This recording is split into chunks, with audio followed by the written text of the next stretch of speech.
31 जुलाई रे शुक्रंकर राशि परिवर्तन सिंह राशि को हेइची।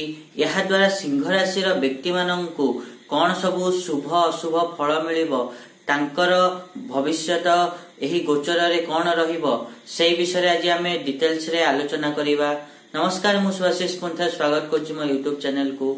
शुक्रंकर चलन सिंह राशि को हवा द्वारा सिंह राशि रो व्यक्ति माननकु 31 जुलाई रु नै कि 24 अगस्त जाए कोन सबु फल मिलिबो से विषय रे आज आमे डिटेल्स रे आलोचना करिबा।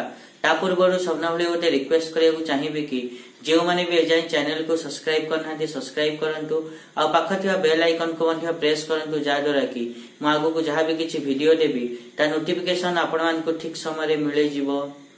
जदि आमे सिंह राशि कथा कहिबा ताले शुक्र सिंह राशि रे ही चलन करिवे, अर्थात सिंह राशि एवं सिंह लग्न रो व्यक्ति मानकर प्रथम भाव रे ही शुक्र चलन करिवे एवं से प्रथम भाव रे पूर्वरु बुध ग्रह अछंती। तो यह द्वारा शुक्र एवं बुधंकर जुक्ति द्वारा लक्ष्मी नारायण जोग सृष्टि हबो। खास करी जो सिंह राशि बा लग्न रो व्यक्ति मानकर शुक्र महादशा चलीची सेमानंक ऊपर एही गोचर विशेष प्रभावी रहिबो। एवं जदि आमे एही गोचर रो फल विषय कहिबा ताहाले जदि आपण मानकर पूर्वरु स्वास्थ्य खराब थिला ताहाले ताहा सुधुरिबो एवं चाकरी व्यवसाय रे उन्नति परिलक्षित हबो एवं जो मानकु चाकरी जो मानकर नथिला तांकु चाकरी मिलिबो, कार्य रे सफलता मिलिबो। तापरे 31 जुलाई रा आरंभ रो ही शुक्र केतुर नक्षत्र रे गोचर करिवे एवं एहा द्वारा आपण मानकु उत्तम धन लाभ हबो।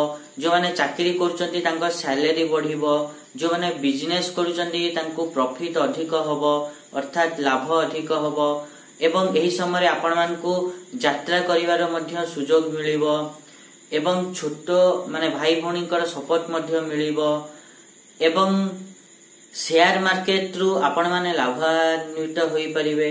एवं आउ एक कथा कि 11 अगस्त रु शुक्र तांकर निजर नक्षत्र रे ही गोचर करिवे 22 अगस्त जाए।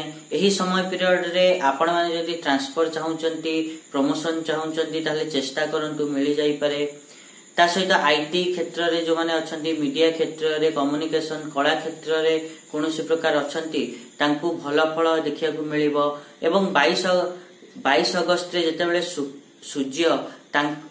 शुक्र सूर्यंकर नक्षत्र रे गोचर करिवे, सूर्य होचंती आपण मानकर राशियाधिपति बा लग्नाधिपति कहि परिबे। तो एही समय रे आपण मानकु सरकारन थारु सहाय्य मिलिबो। सरकार को ऑफिसर जो माने अछंती तांकथु सहाय्य मिलिबो। आपण माने देखिबे कि एही समय शत्रु माने दबी कि आपण मानक थारु रहुचंती, कोर्ट कचेरी रे आपण मानक विजय होउची। ता सहित शनिंकर दृष्टि शुक्र ऊपर पडुथिबारु जीवन साथी एवं बिजनेस पार्टनर सहित किछि मनमालिन्य हेई पारे, ता प्रति ध्यान देबे। एवं शनिंकर जेहेतु दृष्टि पडुची शत्रु माने दबी कि रहिले मध्य भितरे भितरे से माने आपण मानकु हैरान करिया को चेष्टा करि पारंती, ता प्रति मध्य आपण माने ध्यान देबे। एवं 22 अगस्त रे सूर्यंक नक्षत्र को जीवा द्वारा आपण मानकु कोनोसी पद मिली पारे, दायित्व मिली पारे बा कार्यभार मिली पारे, ताको आपण मानकु तुलेबा को पड़िबो। एतो थिला सिंह राशि रे शुक्रंक चलन सिंह राशि रो व्यक्ति मानकु कोन सब फल दबो। आशा करिवे कि मु जा कहिले आपण माने ठीक रे बुझी पाथिबे। आ जदि वीडियो भल लागि छि ताले निहात रूपे वीडियो को लाइक करंतु, शेयर करंतु आ चैनल को सब्सक्राइब करिया पे तो जमाई भूलंतुनी। आज पई टिकी देखाबा नेक्स्ट वीडियो रे। रहुची, नमस्कार।